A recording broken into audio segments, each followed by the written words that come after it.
disebut sebagai bapaknya para nabi. Sinten bapaknya para nabi? Nabi Ibrahim. Pancen iki jamaah pun pinter-pinter nih. Sajane perlu diparingi gelar nih.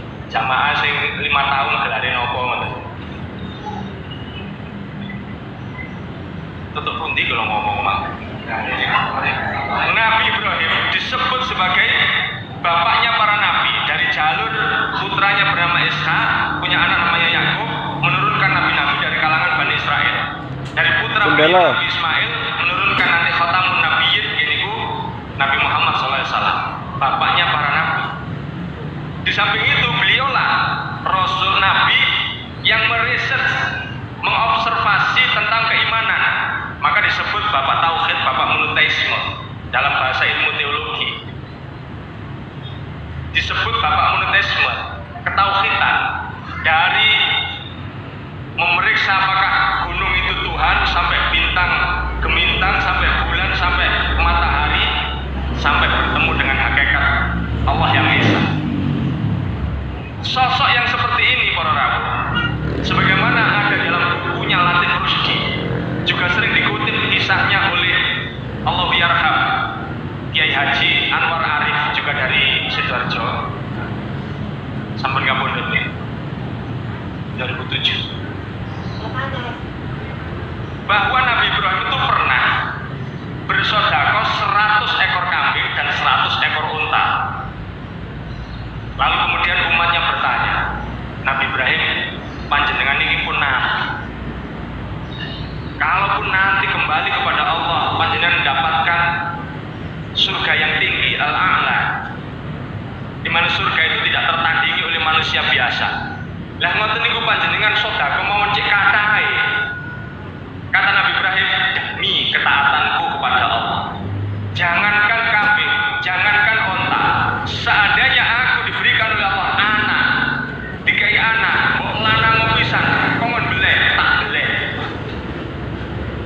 Maka kemudian itu ditarik oleh Allah sebagai nada diangkat ke langit. Falamma balagha ma'u sa'ya qala ya bunayya inni ara fil manam anni atba'uka fanzur madza tara. Maka ketika anaknya benar-benar sudah waktunya bisa diajak untuk berusaha, para ulama mengatakan antara 9 sampai 11 tahun, apa yang terjadi? Ditagih oleh Allah. Ditagih. Dan Nabi Ibrahim sempat mengalami kegalauan jiwa. Makanya harinya begitu mimpi pertama disebut hari tarbiyah. Bahasa wong Mojokerto niku galau. Nek jarine arek nom-nom niku baper. Susah Pak, susah. Menurut Latif Rusdi agak janggal ketika diberitahu bahwa itu peristiwa perintah penyembelihan. Maka di awalnya perintah itu wujudnya adalah Ibrahim, laksanakan nadarmu. Dan nadari apa diperjelas, sembelih anak. Sia-sia Pak ya napa panjenengan. Jangankan disuruh nyembelih Pak, panjenengan krungu anak sampean begitu darahnya dites keluar dari laboratorium dikatakan, ngapunten Pak, putra panjenengan naudzubillah min dzalik kenging dia, napa kenging demam berdarah. Ngoten niku ya napa rasane perasaan panjenengan? Siap ngoten nggih. Apalagi kalau sebutannya ini kanker rahim stadium 4, siap ngoten Pak. Nah itu masih di bawahnya perintah penyembelihan loh Pak. Sebutan penyakit-penyakit yang aneh-aneh itu sampai jantung bocor dan lain sebagainya itu masih di bawah levelnya sembelih anakmu. Nah, kenapa ini betul sia-sia nih? Makanya kalau panjenengan sedaya kalau anjurkan boten usah sumpah-sumpah, boten usah nadar. Niku nggare urip ruwet. Di Jalan Majapahit ada Masjid At-Taqwa. Itu Sidomulyo Gang 3. Seorang perempuan pada waktu bujang ngomong ngeten, aku jange mau rapi oleh PNS. Zaman tahun 90-an beliau ngomong begitu karena waktu niku bayarannya PNS menggede. Waktu niku nek saniki luwih duwe mubramu. Waktu niku saja ngoten.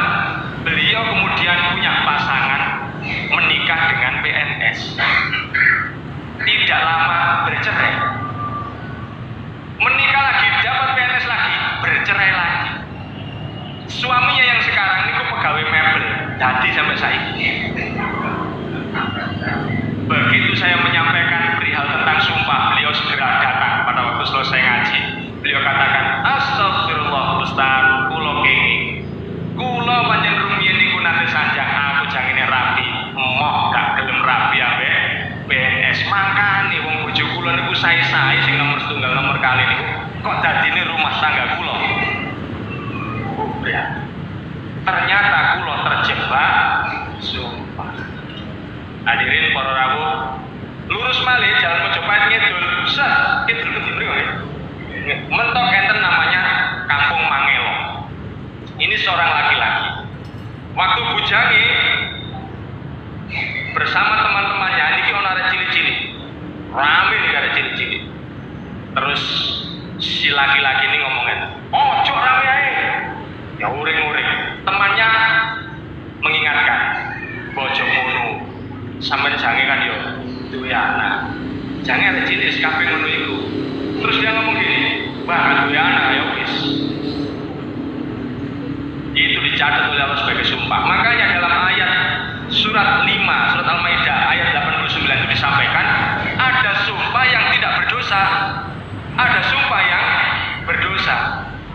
Nah, yang saya maksud ini bukan sumpah yang demi Allah bukan itu. Yang kias mengarah ke sumpah yang tidak mengandung dosa, tapi garai urip ruwet. Makanya sing laki-laki ini begitu dia menikah 1 tahun belum punya momongan, periksa ke dokter. Dokter yang terbaik, hasil labnya mengatakan dua-duanya dalam kondisi normal, tidak ada persoalan. Ditunggu sampai 2 tahun, 3 tahun, sampai beberapa tahun berikutnya seperti itu. Akhirnya ketemu wong desa jenenge Khairi. Sajane nami kula mboten Ahmad, cuman kula ditambahi seneng mawon. Cuman sampean sing tanggung jawab baca iki.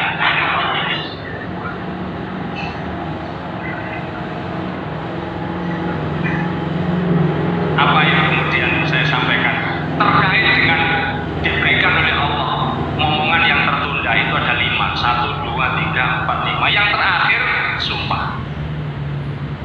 Apakah sampean pernah bersumpah? Kalau sumpah Ustaz, kalau gitu minta pertolongan kepada Allah supaya diingatkan. Caranya bagaimana? Beristighfar. Istighfar sebelum subuh. Mana dalilnya? Surat 71 ayat 10 sampai 12. Kenapa harus sebelum subuh? Kenapa harus sebelum subuh? Surat 3 ayat 17. As-sabirin as-sadiqin wal qanitin wal munfiqin wal mustaghfirin bil ashar. Di waktu sahur niku sebelum subuh. Hadiahnya faqul tastaghfiru rabbakum innahu kana ghaffara wa yursil samaa 'alaikum midrara. Konteksnya waktu itu hujan yang turun ke bumi pada saat buminya kering. Tapi sebenarnya kiasnya itu punya makna solusi dari langit. Kalau sampean lupa, saya pernah bersumpah apa, pernah bernadar apa, minta tolong pada Allah supaya diingatkan. Allah itu punya jejak digital, super digital. Wong kula mawon khotbah teng tulangan niku kula tingali kali Ustaz kepala ketua PCN kula sanjang, Pak, jejak digital kita. Apalagi jejak digitalnya Allah, wah lebih lengkap lagi. Ternyata dia diingatkan oleh Allah, oh saya pernah bersumpah seperti itu tadi. Terus ya apa caranya supaya garut? Ya diudari. Bagaimana melepasnya? Di kafarati. Bagaimana kafaratnya? Ayat tersebut mengatakan pilihannya 1, memberikan makan sebanyak 10 orang fakir miskin. Ini harus jelas. Ada akadnya dan objeknya yang diberi itu jelas. Jelas fakir dan jelas miskin.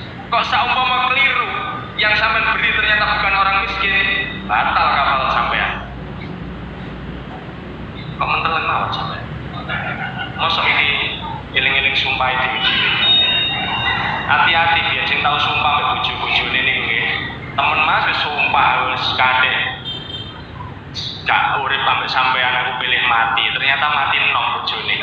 Tibanya rapi meneh. Wah, weger terus sampe bojo sing iku. Mergo kenek sumpah, makane mboten usah sumpah-sumpah. Kula niku wis biasa ngomong e bojo kula niku. Napa kula nanti sakit. Waktu niku nggih sanjang. Dek, gopek aku loro iki dadi dalane mati. Ya sampean ra gelem meneh. Lanjutkan kehidupan. Meskipun di jerone ati ya rada bengkolo nggih, tapi kudu ngomong ngono. Nggih kula sanjangi tapi lek saumpama ternyata loro gangare mati terus sampean sing mati ya aku tak rapi. Nah, wis niku latihan bertauhid ngoten niku. Wis gak usah sumpah-sumpahan. Tapi mboten kula